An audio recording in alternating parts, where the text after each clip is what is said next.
Hi everyone, so I'm finally filming my jaw surgery recovery essentials. So many of you have requested this video and I have been meaning to film it because I know how important all these things are, and I personally couldn't have recovered so easily without them. So I'm going to talk through all the different things on my list. They're not in a particular order, so there could be more important stuff near the end. I'm just going to go through what I have here and on my list, and I hope they help you. And good luck for anybody that is going to have jaw surgery soon. Good luck. Yeah, go. Okay, so I said I'm not talking about any particular order. This is probably one of the top 3, if not the top 1 thing you need to get, is a condiment bottle. You can get these from Amazon. There's all different types, but you need this type. I had the other type as well and had this type. So this, you can squeeze from the bottom, you know, you can be lying down, and if you're bandaged shut, it's really hard to get liquid. This makes it so much easier. I use this mainly, I had 3.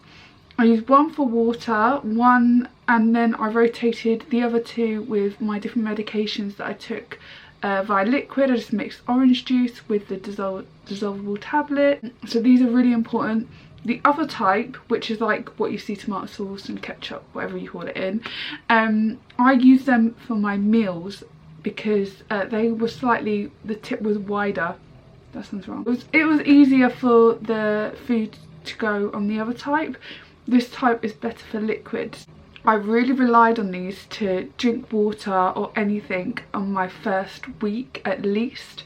And also this type really helps cleaning bits of food that get stuck in your teeth. So you fill it with water and you just squeeze it. It's a bit like a water pick, but not. It's like a manual water pick. But if you're going to get anything with jaw surgery, make sure you get this if you're going to be bandaged shut. I mean, everyone's different, but this was so important for me. Okay, next is a, what is it called? An oil diffuser? Yeah, an oil diffuser. So I know a lot of people that have jaw surgery, they get blocked noses. I know I had a load of blood in my nose, which I cleaned out.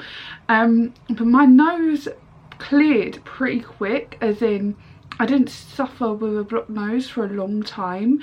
And I really think it's down to these 2 things. So it's an oil diffuser from Amazon again, and fill it with water, have a drop or 2 of the Albus oil in there, leave it running, and I swear I think it really helped my sinuses, clear my nose. Like a 1 week post-op or something, I noticed my nose started blocking up a little bit again.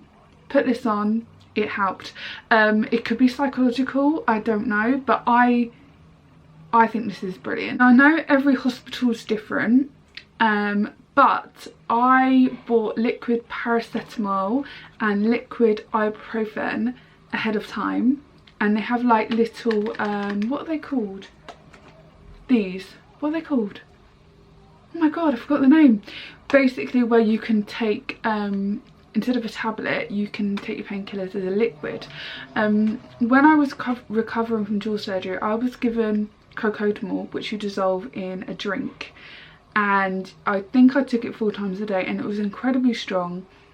And after like maybe 5 days, I didn't want to take it anymore, but you know, I wanted to take some kind of anti-inflammatory or painkiller sometimes during my recovery, and this was so helpful. So if you're not given painkillers or you don't want to take the Paracetamol, this is the next best thing. I was bandaged shut, so this is, I couldn't take tablets, so this was the next best thing for painkillers. Now, talking about being bandaged shut and able to take tablets, I was given antibiotics to take 3 times a day. It was in tablet form. Couldn't have it because I was bandaged shut. Thank God I bought a pill crusher. Now, I've spoke to quite a few people in the UK, outside the UK, on what kind of medication they were given, and a lot of people weren't given antibiotics, but I was. So I wouldn't have been able to take them if I didn't have a pill crusher. They're not expensive, and I bought mine just in case because I was so scared at the fact that I was going to try and struggle and swallow when my throat is quite numb. You know, you're bandaged shut. How are you going to take a tablet? So I would recommend, even if you don't use it, have a peel crusher just in case. What I did was I crushed them, put it in orange, like mix it with the orange drink and water. I put it in one of these and then I'll take my antibiotics. I've got to admit, it did make me feel a bit sick having to take antibiotics via this, but it was the only way I personally could take it. Yeah, I mean, it's up to you, but I found it very, very helpful. Now, a lot of people... Now, I know a lot of people, the biggest worry is food. What are you going to eat, like, during lockdown? God, during recovery. And I've got to admit, I struggled. So at day 6 post-op, I was allowed to start doing non-chew soft food. But because the upper palate of my jaw was still numb, I found it very hard to eat soft food at first. So I was kind of still relying on liquids. So protein shakes and soup are kind of what you're living on. I wish I kept some of the other protein drinks I had. You can get like the Weetabix ones, which are like chocolate flavour, that are all pre-done, or you can get ones like this. My dog's barking. You can get ones like this. This is cookies and cream flavour from Amazon. And what I would do in the mornings, because I was so worried that I wasn't taking in enough calories, for my breakfast I would mix this with ice cream, like normal vanilla ice cream, a little bit of milk, and I'd obviously put this in and blend it, and that would be my breakfast, and that would be quite a good amount of calories to fill me up. And guess how I'd eat it? I would use this. Well, the first week I would use this, and then as part of my essentials, this. Packs of water. I know it's wasting plastic, I know this, but I would, you know, if no one was able to get me a drink of water, I had bottles lined up ready, so I didn't have to keep moving about trying to get water. Having bottled water was so easy. And then what I would do is, once I was able to learn to use to drink out of a bottle of water, I would put my protein shakes in these. It was so, like, I struggled with the cup at first, so this, I had packs of water. Anytime I needed a drink, it was right by my bedside, because I was thirsty quite a lot of the time, and you don't want to keep going downstairs and getting, you know, tap and water. It's just nice to have bottled water next to you. And I know you can use reusable bottles, but I struggled with a straw, and I didn't really have a bottle that was like, I found these ones easy to drink from, but I try not to use plastic. I know it's not the best. Okay, next let's move to your skin. So my skin went quite oily at first, and then it went dry and flaky. So your skin does get affected by jaw surgery. I bought this Boots Oil of Life moisturiser just before my jaw surgery, just in case I needed a new really good moisturiser, and my favourite toner, but this is like exfoliating.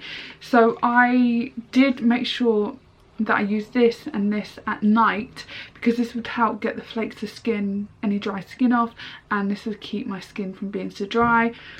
You can see, I mean, I've used it all. I'm trying out a different moisturiser now, but I've used it all, and this was great for me when recovering. It was, you know, it's just a moisturiser, but I recommend to focus on your skincare when you're recovering, otherwise it's just going to feel horrible. It's going to feel horrible. To make yourself feel nicer with a good moisturiser.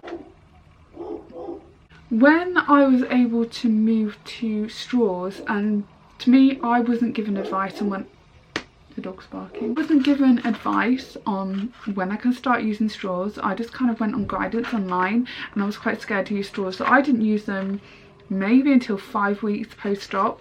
But I already had these, and these are paper straws. So I think when you start learning to use a straw, it's really weird, and you don't want to have like a metal straw or a plastic straw where if you accidentally bite on it, it's a lot of pressure on your jaw. So these paper straws, great for the environment. Yeah, paper straws, you know, if you accidentally bite on it a little bit, or it's just not as hard and tough as other straws. So when I was moved to soft foods, I could only literally take little baby bits of potato at a time. I was numb on the upper palate. I've just showed you what I'm going to talk about. I was numb and my jaw would open like really tiny amounts, so I needed something small to get the food in. So I bought a pack of baby spoons. Now I wouldn't say it's an essential. I only used these for maybe 2 to 3 days when I started to learn to eat soft foods, and why I like these is because they're plastic, and when I was able to, I moved to a metal teaspoon. But these, I felt, obviously metal is a bit scarier to use in your mouth when you're not used to like using it. I found this like more comfortable to use just as I was learning, so I was scared, or what if I bit down on the metal spoon, and I found this easier. It's not an essential, it's just more comforting, I guess, to use. Now this needs a clean, so please ignore it. A Nutribullet, a blender. You will need a blender and you don't have to get one like this. This is a little bit pricey, but I use it for other things like smoothies now and I love it. But any blender that is going to blend up your protein shakes or any soups with lumps in it, you need a blender. I don't know what I would have done without one, so make sure that you get one. I do recommend the Nutribullet, but it's a bit expensive. So I'm going to go through my list and just see what else I put on there. Okay, I've just taken a look at my list and I'm like, oh my god, I couldn't have done without that. So the next item is Button Up Pajamas. Oh my god. So I have 2 sets and kept washing them on rotation. Like, you don't want to put stuff over your head. You need something comfy. And I mean, these are so cute. This was a present actually from one of my friends. It's got my initials on it. Button Up Pajamas, I think personally were essential. Who wants to put something over your head when you've got a swollen face? Just nice. Next thing is lip balm. I went through a lot of lip balm and I'm still going through a lot of lip balm. This is Lanolips. Pretty good, it's lasted me quite well. And then this is Blistex Med Plus. There is another Blistex, it's like white packaging. That was the best one I used. This one is pretty good. It's quite minty and it feels nice, like it's doing something to your lips, but it makes them dry over time again. Make sure you've got lip balm. You are going to get dry lips. I had cracks all over and it looked disgusting. I don't know if you've seen the vlog, but disgusting. Oh, so you know how I said that there's a top 3 of things that are really important. My phone case is in my top 3. I'll tell you why. When you're waking up from surgery, the main thing they give you is your phone back. I personally wanted to look at what I look like and I needed it for eating or taking in water. I needed a mirror because it's got a mirror on the back, and I use this every day on recovery.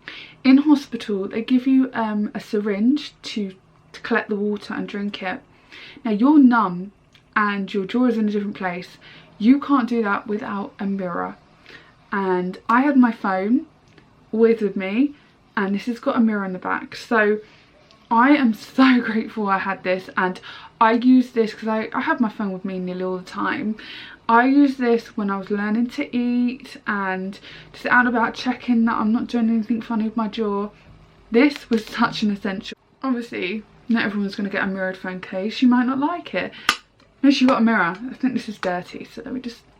I mean, I don't understand when people wouldn't want to see themselves when they're recovering, because you need to see at least your mouth when you're trying to learn to eat and drink water, blah blah blah. So make sure you got a little mirror. I am so grateful I had it on my phone, but you know, if you don't want to get one, that's fine. Another essential, baby toothbrush. Why did I do it like I was selling it? Yeah, this is a pack of 2. Now, brushing teeth, I'm one of those people that is quite obsessed with brushing my teeth. You know, you got to look after them, and days 1 to like 5 of brushing your teeth, I could only see and get to the front 2 teeth, and I hated it. I was like, ugh, I need to brush my teeth. You are provided a mouthwash as well, which I was using like to clean. Baby toothbrush is easy just to get to whatever teeth you can reach to. Make sure you get one. I would say obviously you need something like an ice pack or something cooling for at least the first 4 days. I had the Hyalotherm. A lot of people ask me, was it worth it? I think if I did the surgery, like if I went back in time, I still would hire it. But it was annoying. It would slide around on my face and I just wanted to get it off day 4. But something cooling your face is an essential. Maybe that's in my top 3. There you go, I gave my top 3. And also something warming, like a hot water bottle. On day 3, my face felt really stiff from all the like coldness. So I would have a hot water bottle wrapped in a towel, put on that, and it was so soothing. So a hot water bottle for me, yeah, helped. I'm really hoping that I've not missed anything out on this video, because I have a massive list, but I think I've gone through them. But yeah, they are my jaw surgery essentials. They are what I used and what helped me. If any of you have any essentials to add, please leave them in the comments. If you have any questions, please leave a comment or message me, follow my jaw surgery Instagram. And good luck to everyone that is going to have jaw surgery. I know that it's a big thing, and for me it's changed my life, so I'm so pleased I went ahead with it. So yeah, bye guys.